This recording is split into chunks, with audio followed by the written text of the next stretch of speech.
Hello guys, എല്ലാവർക്കും പുതിയ വീട്ടിലേക്ക് സ്വാഗതം. ഈവനിങ് ആയപ്പോൾ ഫുഡ് പുറത്തുനിന്നാക്കാൻ വിചാരിച്ച്. അപ്പം ഫുഡ് കഴിക്കാൻ വേണ്ടി നമ്മൾ ഫുഡ് അങ്ങാടിയിൽ ഇറങ്ങിയതാണ്. ഫുഡ് അങ്ങാടിയിൽ നമുക്ക് ഒരുപാട് ഓപ്ഷൻസ് ഉണ്ടല്ലോ ഫുഡ് കഴിക്കാൻ. നമ്മൾ പെരിന്തൽമണ്ണക്കാർക്ക് അഹങ്കരിക്കാൻ പറ്റുന്ന ഒരു സ്പോട്ടാണ് നമ്മളെ ഫുഡ് അങ്ങാടി പെരിന്തൽമണ്ണ. ഫുഡ് എന്ന് പറഞ്ഞാൽ അതൊരു വേറെ വൈബ് തന്നെയാണ്. അപ്പോൾ ഇപ്രാവശ്യം നമ്മളെത്തിയത് ബ്രദേഴ്സിലാണ്. നമ്മൾ ഇടയ്ക്ക് വരുന്ന ഷോപ്പ് തന്നെയാണ്.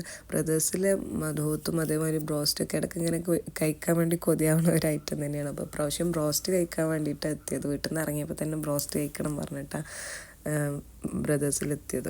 അപ്പോൾ അവിടെ എത്തി കുറച്ച് നേരം കഴിഞ്ഞ് നമ്മൾ ബ്രോസ്റ്റും അതേപോലെ തന്നെ മന്തി റൈസുമാണ് ഓർഡർ ചെയ്തത്. ഇനി ബ്രദേഴ്സിൻ്റെ കാര്യം ഓർമ്മ വരുമ്പോൾ നമ്മൾ പട്ടിക്കാടുള്ള ബ്രദേഴ്സിൽ നിന്ന് ഞാനൊരു പ്രാവശ്യം ഫസ്റ്റ് ടൈം മധുഹത്ത് കഴിച്ചത് എനിക്ക് അത്രയും ഇഷ്ടപ്പെട്ടിരുന്നു. അതിൻ്റെ ഒരു ടേസ്റ്റിൻ്റെ വായിൽ ഇപ്പോഴും കിടക്കുന്നുണ്ട്. ഞങ്ങൾ ഇടയ്ക്ക് വന്ന് അത് കഴിക്കലുണ്ട്. പ്രാവശ്യം പക്ഷേ ബ്രോസ്റ്റ് കഴിക്കാനേ വന്നെന്നുള്ളൂ. ഞാൻ ബ്രോസ്റ്റൊക്കെ ഓർഡർ ചെയ്ത് സാധനം കിട്ടി ഞങ്ങളെടുത്ത് കഴിച്ചു. ഒരുപാട് ക്വാണ്ടിറ്റി ഒന്നും ഓർഡർ ചെയ്തിട്ടില്ല കേട്ടോ. നമ്മൾക്ക് കഴിക്കാം. അതന്നെ ഞങ്ങൾ പിന്നെ ബാക്കി പാർസലാക്കിയേക്കാണ്.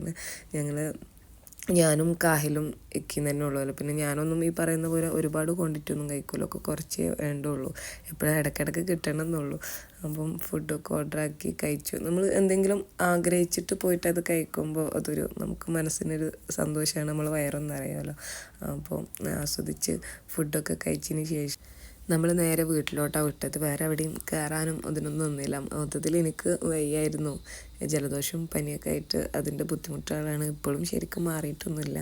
അപ്പോൾ എല്ലാവർക്കും വീഡിയോ ഇഷ്ടപ്പെട്ടു വിചാരിക്കുന്നു. വീഡിയോ ഇഷ്ടപ്പെട്ടിട്ടുണ്ടെന്നുണ്ടെങ്കിൽ എൻ്റെ ചാനലൊന്ന് സബ്സ്ക്രൈബ് ചെയ്യാനും കമൻറ്റ് ചെയ്യാനും ലൈക്ക് ചെയ്യാനൊന്നും മറക്കരുത്. അപ്പോൾ പുതിയ വീഡിയോ ആയിട്ട് വീണ്ടും വരുന്നതായിരിക്കും.